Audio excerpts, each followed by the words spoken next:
Mr. Rimi, shalom, shalom, Shabbat shalom, kamo sava. Beautiful. Baruch Hashem, how are you? Baruch Hashem, Baruch Hashem. We're always happy to see that. Yes, I want to thank you. Merci beaucoup for two.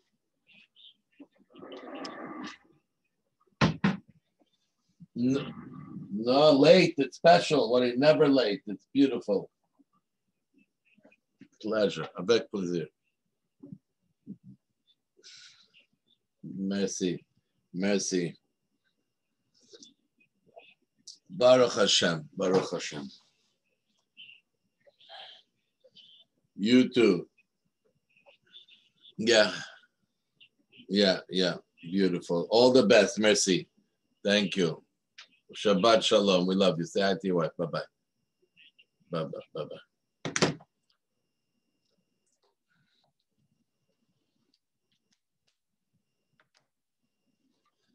Hello, Claudia. How are you?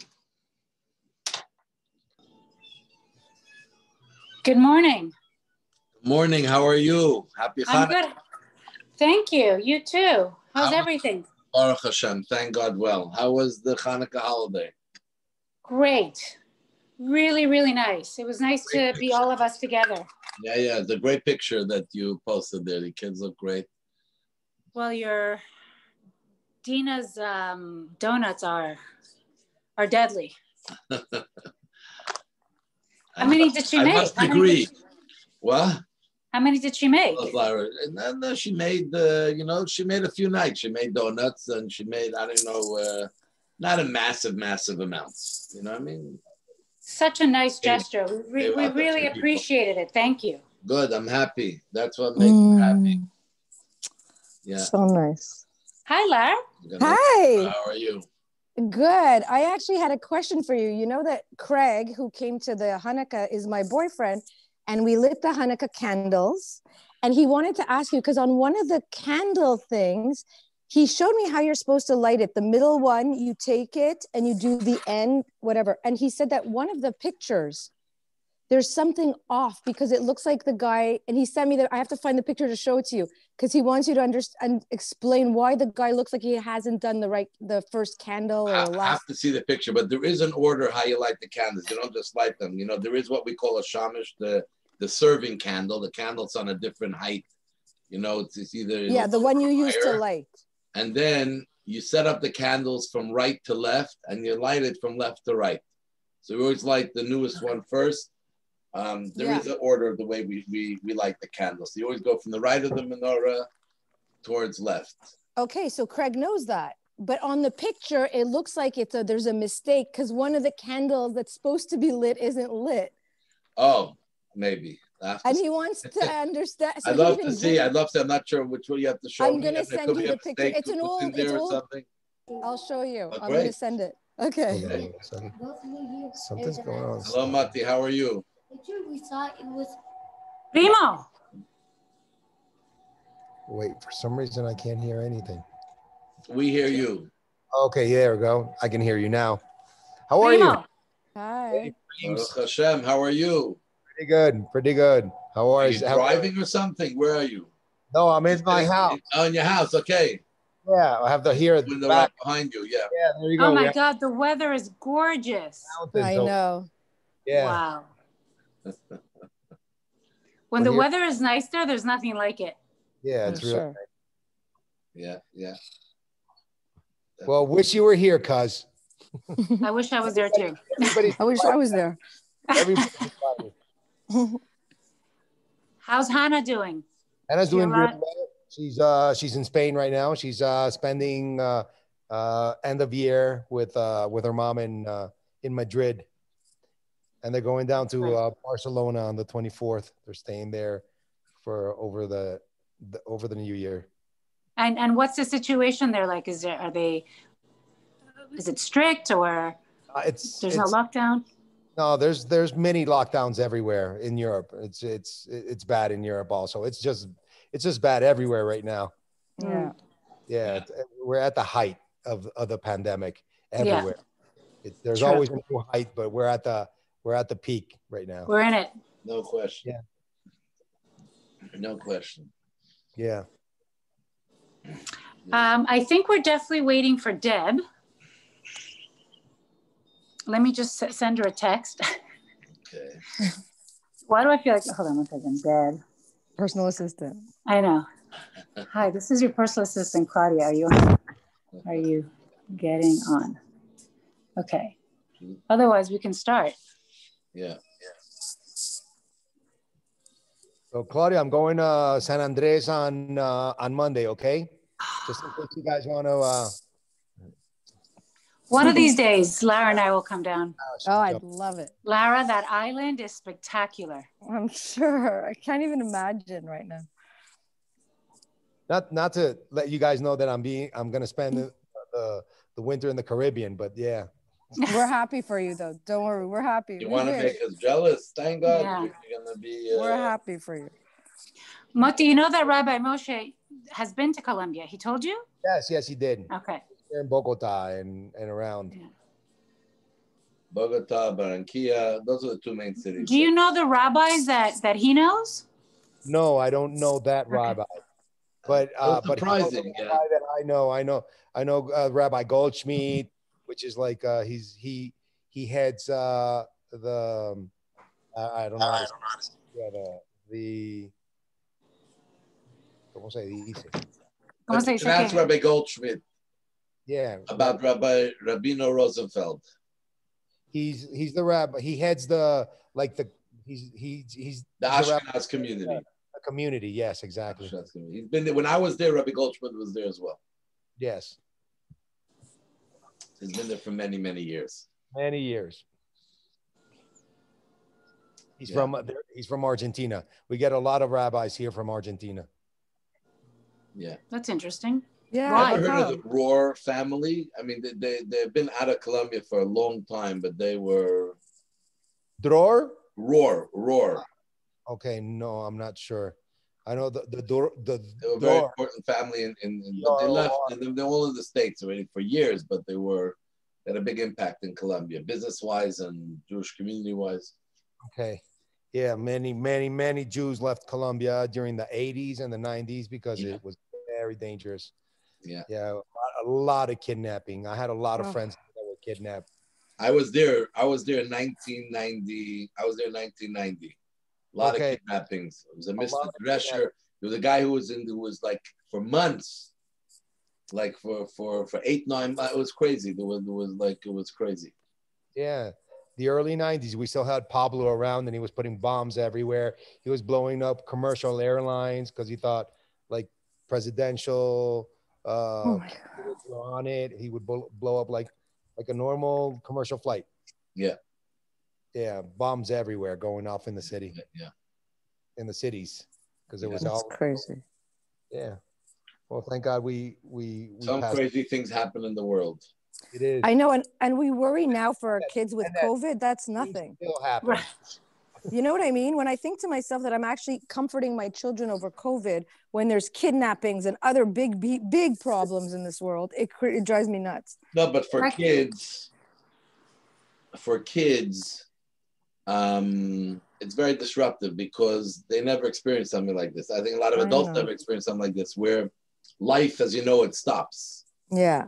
Routine, normal things you do, and things that are important, getting together, being with other people. Yeah. Some things are not important. You think are important, they're not important. A lot of the entertainment and other things are not so important. If they don't go on, the world won't stop. But a lot of things that have stopped that are important, and we have to. It's true. Especially for kids. Kids are losing time. Kids are losing a part of their life. Yes. I know. Unless it's addressed and they're seeing it through as a learning experience, but otherwise But that's it. I want them to. I think it's important, especially when you hear stories about Colombia and kidnapping. I mean, we really don't have that much to worry about. We still have a home. We have a roof. Yeah. And Colombia is still the most insecure country in the world. I mean, you can't even walk a block around. That's it. Thinking that you're going to get mugged. It's horrible to live like that. I mean, it's hard. for a mobile phone or for something ridiculous. There's no sense of value. It's sad. Yeah, but they have that in a lot of Central South America, like Mexico. So Mexico City is also like that, you know. Venezuela, all these countries. Venezuela for sure. Venezuela is a disaster, but it's a complete disaster. But it always was. Even in the good times of Venezuela, the favelas, what do they call them? Were right next to the beautiful high-end buildings. It never was. Yeah, in Caracas, all the mountains. Caracas, yeah. Here, at least these mountains over here are still a little bit green, but in most of the country, usually the mountains are where the slums are, the favelas. Yeah. Favelas. In Brazil, also, yeah. Rio. You lost Claudia, or she's trying to get Debbie on. That's why I said when she gets on, we can get on to it. Okay. I'm on. I don't know where Debbie is, but I'm on. Just my oh, you're on. Okay, perfect. So let's start. Wherever Debbie comes, she will join in. Love you, Pam. So we said we'll get a little bit deeper into. We spoke in general about the 10 faculties. You know, the makeup of the soul. The souls, 3 intellectual, the 7 emotional faculties. I want to get a little bit more into it because understanding it is not just, we spoke, there's kindness, there's discipline. These emotional factors are not just emotions that we may have. They're the operating software of the world, of our body, of our cells, and really of the world itself.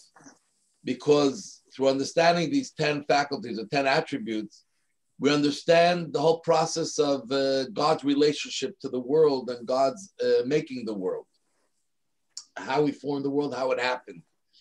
And through having that insight, it opens up many, many areas for us to be able to look at things in a way that's more aligned with the truth of what it is than just what's in our imagination or what we're feeling or thinking. So today we'll try to cover maybe the first 2 of the emotional attributes, if we can get through it. So first of all, there are 7 emotional attributes. We spoke about that, right? Mm-hmm. Yeah. Right? It's kindness, it's discipline or strength. There's empathy and the mercy. There is ambition, there is a victory, there is submission and humility, and then there is connection, and then there's kingship. What's the number 7? Number 7. What's the number 7? Why 7? Why are there 7? And it's not random. 7 is a very meaningful number. There's 7 days in a week. Why are there 7 days in a week? Why didn't they make a week of 4 days or 10 days or 20? Like, where does 7 days come from? So 7 day comes from creation of the world.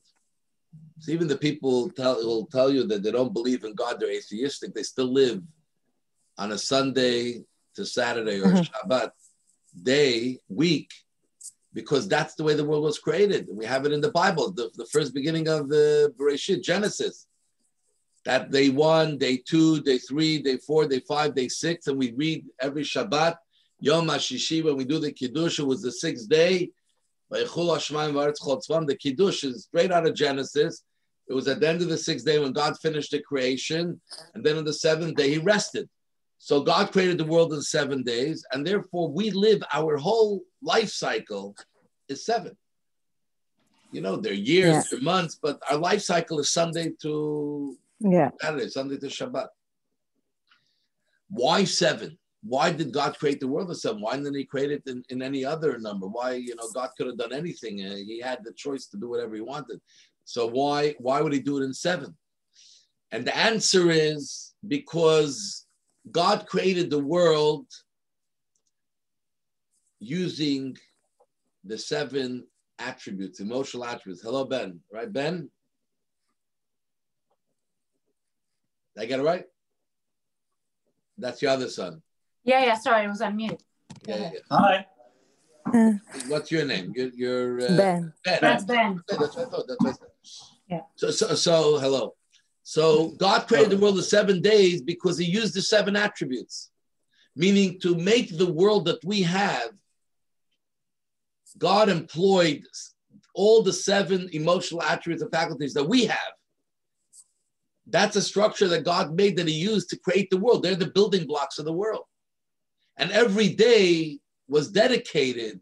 And if you follow closely in Genesis, and you'll see what was created on every day is an expression of that order of the attributes, the emotional attributes. So for instance, day one was creation itself. The potential of everything happened on day 1, but specifically also light. Light, creation itself, we'll talk in a minute, represents the first faculty or attribute, which is chesed, kindness. Day 2, what happened on day 2? Day 2, initially the world was all water. It was all moist from top to bottom. There was the atmosphere was filled with water. What happened on day 2? God separated. That he put the waters on earth, beneath the earth, right? You dig anywhere. Where I live in TMR, you don't have to go very deep. You go a foot and it's full of water. You dig anywhere and you're going to find water. Water is everywhere under the earth. But there's water above also, right? Water in the clouds and etc. There's moisture. So God separated the water beneath and the water above, and in between is air and atmosphere that we have. So the act of separation is connected to the second atmosphere. The second attribute, the faculty, which is vura, which is strength and discipline, which separation comes from strength and discipline. So I'm just giving an example. God created the world in 7 days. It's connected to attributes, these 7 attributes. And each day another one was employed fully. So if God uses these, then they're not just, some kind of a feeling that we have. They are very deep, proactive, and they're very powerful, these attributes. That's what I want to get into a little bit,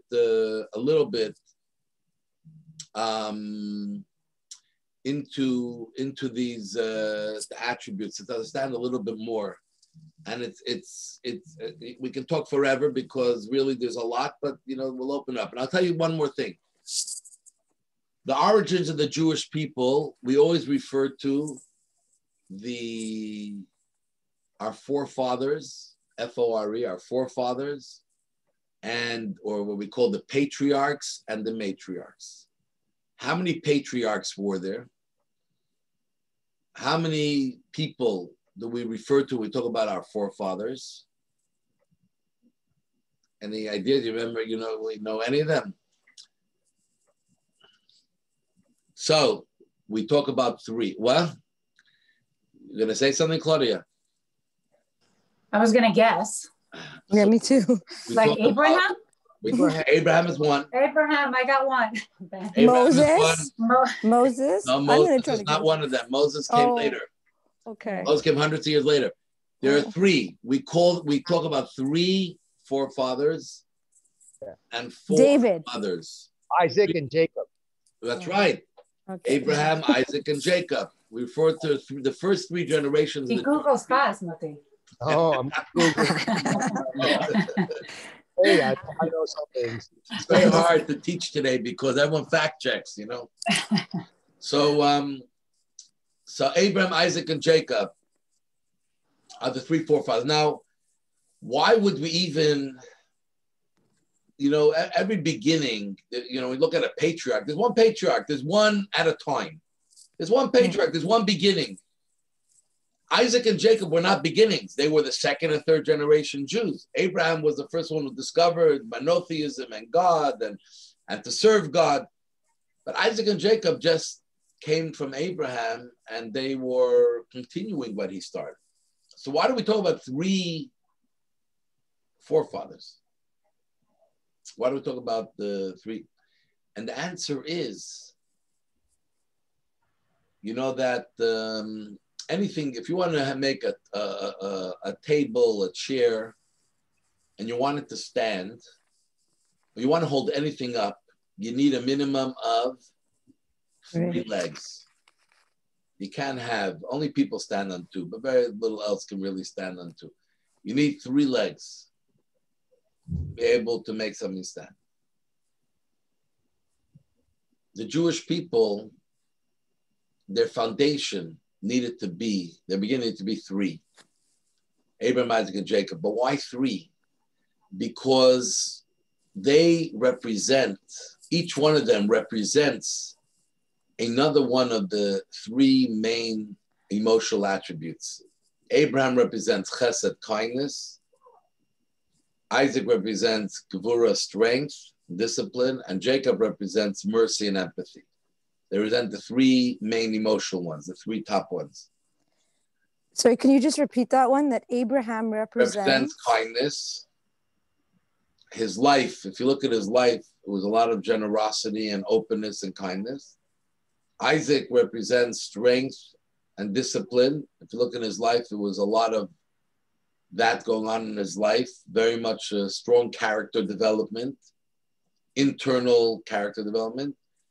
And Jacob represented the 3rd one, which is Tiferes, beauty and empathy and mercy, represents a different aspect. And in his life, you see how it plays out in his life. We're not going to go into all detail now, but I'm just trying to paint a picture that we're talking about faculties and attributes. They're not just a little something that exists. These are the building blocks of the world God used to build the world. They're prevalent in our daily lives. You know that we talk about, in the Talmud, it says that based on the day you're born affects your personality to a certain extent. So people are born on a Sunday have more leaning towards a certain personality trait because Sunday has a certain attribute associated with it, and therefore that's what it has. And Monday is another one, and Tuesday another, and Wednesday until Shabbat. So these are very things that play very, very strong roles in our lives, and the more we understand about it, the more it helps us lead our lives, but also helps us understand about God and creation. Rabbi, yeah. The patriarchs these are the same 3 patriarchs for all 3 major religions in the world. Yes, meaning for Catholics and also for. So I'll tell you like this. For Muslims. It's the 3 same patriarchs. Oh yeah. So I'll tell you this: they are the patriarchs, and the focus of being the patriarchs of the Jewish people, and creating a family, and then eventually people that believed a certain way and committed a certain way. But as it turns out, that the 3 major Western religions, the other 2, I mean, also stem from Abraham and Isaac, because Abraham had another son, Ishmael, and the Arabs stemmed from Ishmael, and Isaac had another son, Esau, and the Romans, which really is the one who adopted Catholicism as their religion and made it the religion of the West, come from Esau, from Isaac's son. So inadvertently, the other 2 religions also come from Abraham and Isaac. But their focus was in their proactive building was the faith of the Jewish people, and that we follow the Torah that we follow. Correct. That's why the cave of the patriarchs in Jerusalem are visited in Hebron. Exactly. They're visited by all 3. Everyone wants a piece of Israel. It's another subject. Exactly. Everyone wants a little piece of that few acre piece of land walled in by the walls of Jerusalem and the Temple Mount. Yes. Yeah. Anyways, that's another subject. But so let's talk about chesed for a second. Chesed means kindness. Yeah. Chesed means kindness. But what does kindness mean? What does kindness really mean? So we think kindness, you're giving, you're helping, you're sharing, you're generous. Kindness and love is synonymous. You're loving, right? Because when you're loving, you're giving, you're kind. So they go hand in hand. So kindness seems like a nice person. Someone who's just nice and helpful. It's very true. That is part of what kindness is. Hi, Dina. Hi, how are you? Very good, very good. Hi. Hi. Hi, ladies. Hi, everyone. How are you? Hi, Dina. Mati, you can't leave out Mati. Hi, Mati. Hi, Mati. Dina, hi, how are you? Have a safe drive. Good. First of all. Thank you. I only saw you now because you were like in the last picture, trying to see who everyone is. On the phone, yeah. It's hard to This is the one that made the donuts. Oh. Yeah. So I'll tell you a little bit about chesed, and we're talking about in terms of God creating the world. In the beginning of creation was chesed, was kindness. The true meaning of chesed, I'm going to use the Hebrew word. The true meaning of chesed is not really just kindness. The true meaning of chesed is flow. That there is a flow, an outward flow. That's what chesed really means. There's an outward flow. What does that mean in terms of God, in terms of creation? What does it mean there's an outward flow? God by nature doesn't flow, meaning God doesn't have to make something happen for God to be complete. God, by nature of the word God, and even for some, what God means is that you're complete. God is perfect. That's why when we talk about God, we have to accept him sort of on a different term than we talk about ourselves. When we look at human beings, none of us are perfect. We have shortcomings. We all can get angry. We can all, have short tempers, or we can all react to different situations and be moody. And one day we feel like this. I want to hide in a corner. The next day I want to jump, jump in the middle of the street and let everyone see that I exist. And we are subject to many different types of things going on in our life. That we are either reacting or proactive. But God doesn't have any of those things. God doesn't have moods. There's nothing outside of God that one day makes him upset, one day makes him happy. God is everything. By nature, God is everything. God is complete. God is missing nothing. So God doesn't have to flow outward. It doesn't need, we as people, we need interaction. We talked before about kids, how hard it is for kids. Everyone, all humans need interaction. You have sometimes the hermits that don't really like to interact much, but everyone needs some kind of interaction in life. But most people need a lot of interaction. That's our nature. That's why we're social animals. That's why social media is so successful, because it's building on the nature of human beings. We're social. We are social beings. We need to somehow connect to others. Now, not all of us connect in some way. Some of us connect in a negative way. Some connect in a positive way. Some give, some take. It does make a difference, but we're all social animals in that way. We're all social. God doesn't need to be social. There's no social media in heaven. God doesn't need to be social. There is nothing else out there. God has everything he needs. He is complete. He's perfect. God, not he or she. God is perfect. So what is chesed? God created an attribute, which to us, it's part of our nature. But to God, it was a creation. It was a choice. And what was it? That I want to make things flow from me to something outside. That's what God did. I want to make something flow from me to something outside. So true chesed has no cause. There's no reason that you have to do it. You know, most of the kindness we do and generosity we have has a cause. There's something causing it. There's an external thing causing it, or an internal thing, but there's something causing it. I'm giving because I want to feel better. I'm giving because I have no choice. I'm giving because I'm getting something in return. We're always doing something for a cause. There's actually, when one of the things that are very much respected and there's a lot of honor given are to the people who deal with burying the dead, taking care of someone who passed away to bring them to burial. Now, I'm not talking about the funeral homes that make money. I'm talking about people in Jewish law, when someone passes away, there's a whole process. They have to purify the body, cleanse the body, and it's done with great respect and great dignity.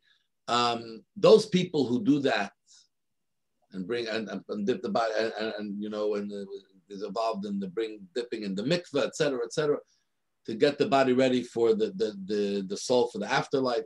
Those people do that are not paid people. They're people who always volunteers, and they'll stop anything they're doing in the middle of the day whenever there's someone who needs to be taking care of a body, men for men, women for women, and they will go there and do everything they can to give the last rites to the body before they are buried.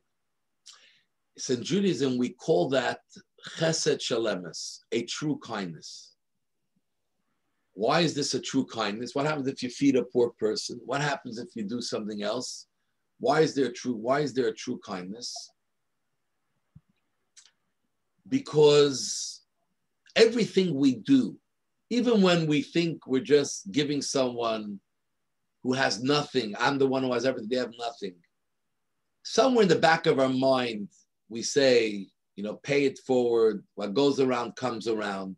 We never know when we will be the one on the receiving side. I once heard a great story. I don't remember all the details, so I don't want to necessarily say it. It happened with Winston Churchill's father. The incredible story how he once helped someone, and later he was in the hospital, and the person he helped was a poor girl, was the doctor who operated on him, whatever. It's a long story, but in short is, even when you're giving something to someone who has nothing, and you don't expect anything in return, somewhere deep within inside us, we say, you never know the karma of what I give will somehow come back to me when I need it. So everything we do has really an underlying cause. I'm doing it not just out of pure kindness and generosity, it's out of something coming back. But when you help a dead person, when you do something for a dead person who can never pay you back, that person can never pay you back. There's no way. I'm obviously, there's a karma in the air, but you're doing something for someone that it's over. That person's being buried, their life is over. They can never pay. That is, to a certain extent, the only time we refer to that it's a true kindness. It's a kindness like the original kindness that God created, which is without cause. There's nothing expected in return. That's why it's held with great dignity and respect. Those who do it, who undertake to be involved, what we call the Chevra Kadisha, the holy group of people who help people to prepare for burial. So that's kindness without cause. That's what kindness really is. Kindness, God's kindness is no cause. God doesn't need to be kind, doesn't need to interact. It doesn't need, God decided that God wants, there should be a flow to something else. There should be an outflow. So therefore the Kabbalah tells us, and this is a big issue, we're not going to cover it in today, but there's a big issue that many people always question is why bad things happen, especially why bad things happen to good people. Why do tragedies happen? And why do they happen to people who are non-deserving, who are good? And this is a big question people have against God. A lot of the people who have a hard time believing in God, their question starts, why bad things happen? Why is there so much tragedy in the world? Why is there so many terrible things? And though in our vision, there are things that are terrible and bad and tragic that are happening, we really believe that everything that happens in this world ultimately is good. Why? Because the whole existence of the world comes from God's kindness. God didn't have to do it. And kindness by nature is good. Kindness by nature of its being is good. Kindness is flowing to someone outside of you. You don't give something to anyone if you're not good. If you don't like someone or you don't want to be good, you take away something from someone. You don't give them. So kindness by nature is good. And if the whole world is built, the foundation of the world, the first step of the world is God was kind because he didn't have to make a world. So the words are used, I'll tell you the Hebrew words are translated, Teva hatoiv lahetiv. The nature of good is to do more good. So everything that comes from God is good.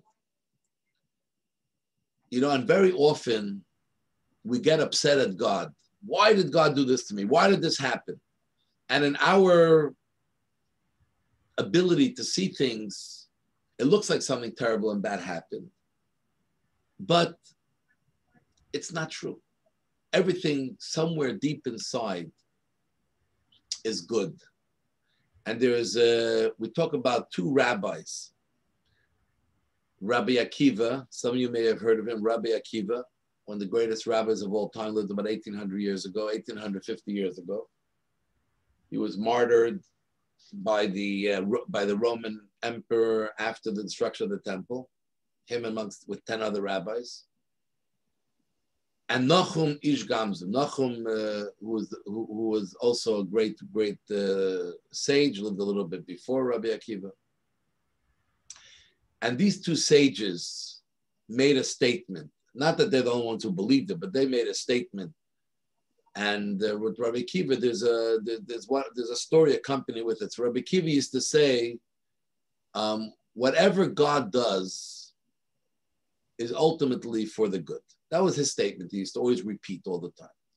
So the story goes, the first time we hear the statement was said, and the story goes that he was traveling from one town to another and he was on his donkey. And he always carried with him wherever we went a rooster. In those days, didn't have alarm clocks. If you want to wake up early in the morning, you got to have a rooster to wake you up. He wakes up at the crack of dawn. And candles. So if he wants to read or study at night, he had candles to be able to do that, and his books. Anyways, he comes to a town and he wants to find a place to stay there. But it seems like everyone's house is full. No one has space for him. So he goes into the forest near the town, and he decides to set up camp, to camp out there for the night. And he ties his donkey to a tree. His rooster he leaves right around there. Takes out his candles and his books. He lights the candles and he wants to study. So he starts studying. And all of a sudden, a tremendous wind comes and blows out his candle. He tries to light again, it doesn't light. Not long after, a dog or some animal comes and grabs the rooster and runs away, and he can't catch the guy. The rooster is gone. And then a little later, another animal came and hurt his donkey, basically killed his donkey. So Rabbi Akiva was sitting thinking to himself, not only didn't I get a chance to stay in someone's house normally tonight, no one had room. It's a crazy story. Why would no one have room? But now I'm stuck in the forest. I have no candles to study Torah. I can't do anything. My rooster is gone. My donkey is gone. He says, why did all these terrible things befall me? Yeah, thank God he was healthy. But why did all these terrible things befall? What did I do wrong? Right away thinking, what did I do wrong? What did I do wrong? But he said, that's when he said the statement, whatever God does, he does for good. He woke up the next morning. He decides to go into town. He needs to get some stuff to eat. And he goes into town and he sees that the town looks like a war zone. And that night, a bunch of bandits or whatever came to the small town and destroyed the whole town. Didn't see a person walking in the street. Everything was destroyed. So Rabbi Akiva realized that everything that happened to him last night was all for the good, actually. If he would have stayed in the town, who knows if he would have survived. If his candles would be burning, maybe the bandits would see the someone in the forest and they would come to get him as well. Who knows what they do. If this rooster was there and they heard noise, who knows if it would crow even in the middle of the night, and the donkey. So he realized everything God did.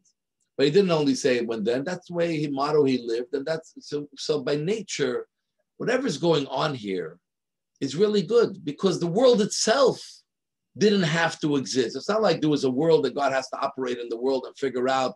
And he has to, everything that comes out, that exists in this world, the good and the bad, all come from God. So ultimately, everything is either good or its purpose is ultimately to make good happen. How? It's convoluted, it's complex. That's why we'll talk about another time. It's a great subject because it's an important subject. But ultimately, everything is good. So sometimes we say, I deserve better. Do we really deserve anything? Our whole existence is here because God wants it to be. God was kind. He brought us into existence. So we don't deserve anything. There's nothing deserving. I heard in California, there was a fellow who was suing his parents for giving birth to him because he was struggling in life. And he said, how dare you bring me into the world? It's your fault. I didn't ask you to bring me into this world. You brought me into this world. So he's trying to sue his parents to pay, even though he's in his 30s, that they should pay for everything of him because he never asked to be born. So that attitude doesn't work. Meaning, at the end of the day, existence itself comes from kindness, which is good, because kindness itself by nature is good, or else you don't flow to anyone, especially when there's no cause. And therefore, God owes us nothing. Whatever we get really is God's largesse, is God's kindness, is God's goodness for us. So the beautiful world that we live in and all the things that are there in the world is God's kindness. Now, there's a lot of ugly things in the world as well, but they still come from God, and there's a purpose. They serve a purpose. There's a reason that's here, which we'll get to at that time. We'll talk about why bad things happen and why things have to happen in tragic and terrible ways and sad ways. So goodness by nature is, and that's why light was created first. So that's what light is. Light, and we're just coming from Hanukkah. Today's the last day of Hanukkah. Hanukkah is the power of the candle, the power of the light. Light flows. Light, the power of light over darkness. A small candle can push away a lot of darkness. It punches much more than its weight, a candle, a light. That's what goodness is. That's what kindness is. That's what chesed represents. A flow that's infinite, that's unstoppable, that doesn't measure in the way we measure normal things. It's very, very large. That's what the kindness is by nature. So therefore, creation itself is connected to kindness. No cause. God just decided he wants to create a world. He wants to create human beings. He wants to create human beings that feel a certain level, to a certain extent, independent, and as they're standalones, and we control our lives, our destiny, and our choices, which some of it is true. We'll talk about. By the way, one of the 10 commandments is honor your parents, honor your father or mother. I've had many people ask me, many people don't have great relationships with their parents. They just don't. They don't have a great relationship with their parents, unfortunately. Their parents were maybe abusive to them. Their parents definitely or did not care about them much, did not really bring them up properly, or many other things. There are many people who have issues with their parents, and it's a big scale of what those issues are. So many people come to me and say, listen, my parents don't deserve to be respected. My parents don't deserve it. Actually, I should put them in jail maybe, the way they treated me. So how does the Torah say unequivocally, honor your parents? Where does it come from? So if you look at it, the Torah doesn't tell us love your parents. It doesn't say. It tells us we have to love a fellow Jew, we have to love a fellow person. It doesn't say love your parents. It says honor your parents. Because sometimes there is no love for our parents because they didn't treat us well and all the things we mentioned above. But even though you don't have to love your parents, specifically just because they're your parents, you must honor your parents. You know why? Because the greatest gift of life that you have, the greatest gift that you have came from your parents. And what is that? You're all muted. Life. Or our own life. Your life. Our life. Every one of us, we're alive because of our parents. That's the greatest gift. You don't have to do anything else. A parent has to do nothing else. And they already deserve to be respected for the rest of their lives. Because they gave you the greatest kindness, life itself. The greatest gift that you can get. The reason we have to honor parents like that is because that's the way we have to think about God. Everything, our existence, the complaint to God, I deserve more, really doesn't fit because the fact that you're alive is because of God. Existence of anything is because of God. And by the way, the existence of every human being, because life doesn't just come from a man and a woman. You got to be the spirit of life, and that comes from God. Mm-hmm. And not every baby that was conceived is meant to be, unfortunately. And as women, birth is a miracle. Every birth is a miracle. That life comes out on the other side. So life itself is the greatest gift. So our existence is only because of God. So imagine we are human beings. So sometimes a parent who gives the gift of life doesn't know how to be a parent, and they can be hurting their children. But God is not a human being. God doesn't get angry. God doesn't suffer from financial problems. God doesn't suffer from hard relationship between them and their spouse, husband and wife. God doesn't suffer from tragedy that goes on around. God doesn't suffer from any of these things. Everything comes from God is no cause. So if God is giving us life, then God is looking after our life as well. We don't understand necessarily. Not only we don't understand, it doesn't make sense to us many times, but that doesn't change the fact. The fact doesn't make sense to us doesn't mean that it's not happening and it's not good. But that's the fact. That's what chesed really is. That's what kindness really is. Now that's a kindness that we are a recipient of it every moment of our lives. Every human being, the entire universe is a recipient of this kindness every moment of our lives. And that's the kindness that we want to try to tap into, that exists within every one of us. When we have an emotional attribute called kindness, it's not just that we're giving. We have the capacity and ability to be kind at the level of no cause, to be pure kind. It's not easy. It takes a lot of work, takes a lot of effort. Right? That's why we have the intellect that comes before it, to learn, understand more of it. But that's really what it is. And this is what love is as well. Love, kindness, it's the same thing.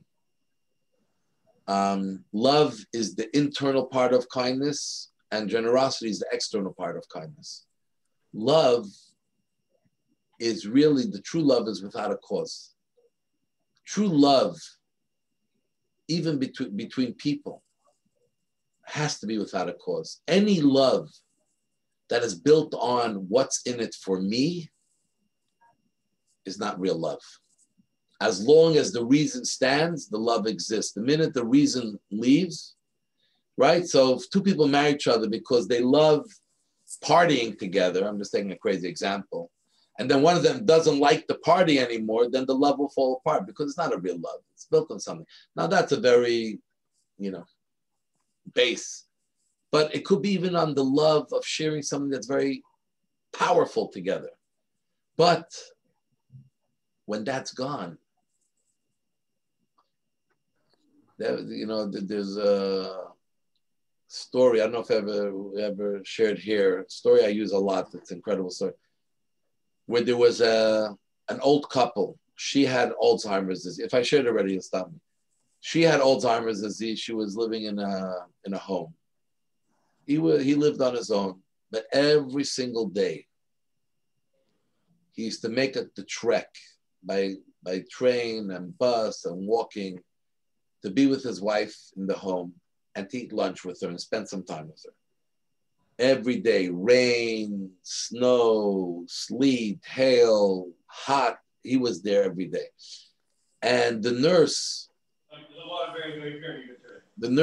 one time turns to the guy and says, you're not a young man. I know it's not easy for you to make this long trek. I really think that you're wasting your time. Because what's the purpose of coming here? And you sit across your wife and eat lunch, you hold her hand. She doesn't even know who you are. She doesn't recognize you. She doesn't know your name. What are you doing this for? Stay at home. It's going to be healthier for you. You'll live longer. Why are you making this hardship? So the guy says, it doesn't make a difference if she doesn't know who I am. As long as I know who she is, I love her and I want to be next to her. That's what love is. Love is not about what's in it for me and how am I gaining from it. That's not real love. That's not no cause. That's a very high cause. What do I get from it? Real love is when there's no cause. And that's a love that exists naturally in a family. A parent doesn't love their children because they're the best achievers or because they're perfect. Even if we have that perfect child that's comes in small doses, we don't love them just because they're perfect. We love them much deeper. And none of us have perfect children because we're not perfect. And yet we love them with all our heart and soul. And you know what? Fascinating. You have one child and you love the child to no end. All your love goes to the child. You have a second child. And all of a sudden, where you thought there's no room for love for anyone else, there's now room for love for two children. Then you have a third child and a fourth. And somehow there's always love because a love with no cause has no limits. True love is infinite. There's no end. The source, it's like a wellspring that the water never dries up. A love with a cause, at the end of the day, is very limited because it comes from a space that's limited. Our human experience, our human needs, therefore it's very limited. How far it will go, etc. So true love and true kindness is no cause, it's just a flow that's endless. Now that love exists between naturally in a family, parents and children, even to a certain extent siblings. And then mostly between, it should be, that's the way it's supposed to be, healthfully between a husband and a wife in a marriage. That's the type of love that a marriage is built on. A marriage is built on what's in it for us, each one thinking, and how am I going to gain, and what you do for me is not a great foundation for a marriage. Marriages are built on love that has no cause, just a love that's there, just focused on the other person. That's what the best marriages are built on. So, and it could be even between friends. That type of love could exist between friends, not Facebook, 1,000 friends. If you have one person, have that type of a loving friendship between each other, you're the luckiest in the world. Most people don't have that type of relationships with people. It's all tit for tat. Everything in life is an exchange of goods between each other. So that is really what chesed is. That's the attribute that exists within every one of us. that capacity to really love with no cause and generosity with nothing in return. Infinite. What time is it? Do we have time to go into? We'll do the next one next week. Any comments, questions, insights? I have a question. Yeah. Okay. The 7 days, are numbers symbolic for the Kabbalah? Like, yes. Is it all the numbers? There is a lot of symbolism in Judaism in numbers. Actually, the Hebrew alphabet, every letter of the Hebrew alphabet has a numerical value. The Hebrew alphabet, just at the time, the Hebrew alphabet is the original language of the world. And unlike most languages, which are about communication, so people made up. I have a friend, actually, a very genius guy, he's a professor, and he is part of a board. I didn't know they even exist. He is part of a group that make up new Hebrew words, the modern Hebrew, not the original biblical, modern Hebrew. Whenever there's something new, a new invention or something, he makes up words. It's like when Twitter came out, they had to figure out how do we call Twitter in Hebrew, you know what I'm saying? Whatever you tell them. Yeah, like an urban dictionary. Yeah, so he makes up, so in every country, language was formed because people have to communicate with each other. So you got to make a language. So language has no real inherent meaning. It's just what the people, there used to be a guy in the New York Times, William Safire, someone, he's wrote a great article in the New York Times, passed away years ago already, about language. An incredible article every Sunday. The language means nothing. It's just communication. But Hebrew is the building blocks of the world. God made a language which each letter is actually a building block. That's what the Torah is written in Hebrew. Creation was made with Hebrew words, everything. And that's why every letter in the Hebrew language has a numerical value to it. That has a lot. The shape means something. Every part of it has a lot of meaning because it's a building block. It's not just a language. So numbers play a very big role in Judaism generally. And obviously the Kabbalah talks a lot to it as well. I have another question. When we see all these connections, how can one not believe in the mystery of the world? When you see all these, how can one not what? Say again. When you see all the connections between even what you're telling us, the letters and the numbers, and the way the Torah is written, how can one not believe in that invisible force? That's a very good question. I don't know if any of you have an answer. Because that's what I question myself all the time. How can someone not believe in the miracle of life when there's so much that's like, wow? Because I don't think a lot of people, there's only a few people that actually see those signs or numbers. And I think there are a few people that see that connection because they don't see the bigger picture. The bigger picture. Is that sorry, my dogs are barking in the background. All right, don't worry. They also exist here from God's kindness. So I'll tell you something interesting. Part of what we're getting to Tanya, we're talking about two souls. This is the battle of the two souls.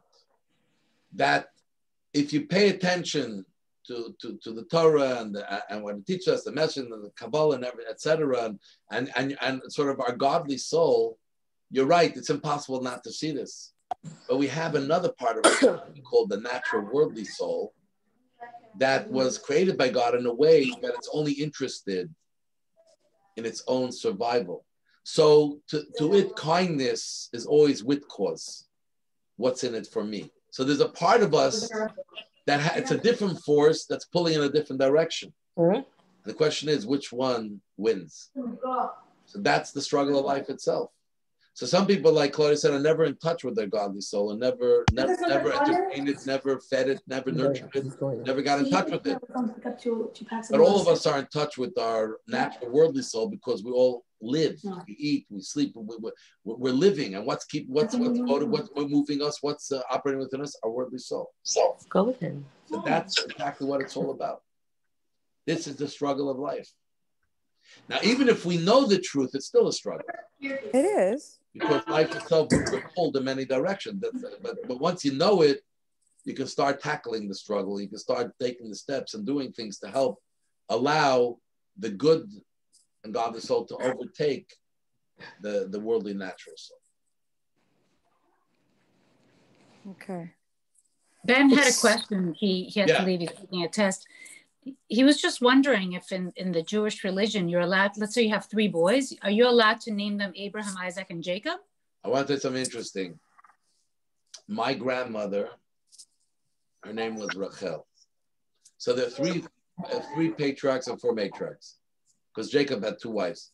So her mother's name, my great-grandmother's name was Sarah. Her oldest daughter she called Rivka, Rebecca. Her second daughter was my grandmother called Rachel, Rachel. And the third daughter she called Leah.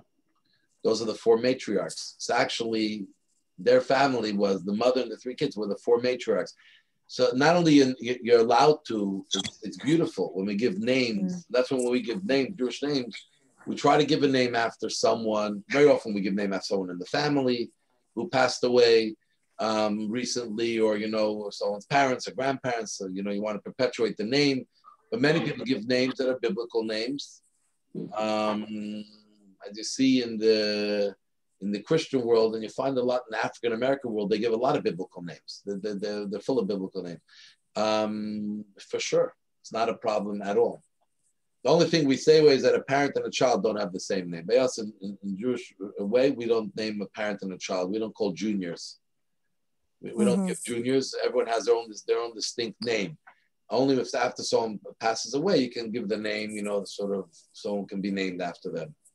But the parent, the grandparent, and grandchild, while they're alive, don't have the same name. In the Sephardic tradition, that you could name after a living grandparent, but not in the Ashkenaz tradition.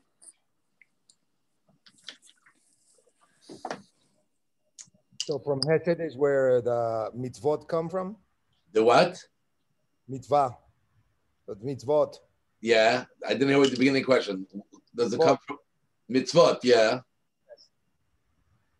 No, but what was your question? He said, mitzvot come from where? From Chesed. No, not necessarily, because we'll talk next week more. But mitzvot, we're getting together next time, okay? Because we'll learn next time about gvura, about strength, discipline. So in the mitzvot, there's 630 commandments.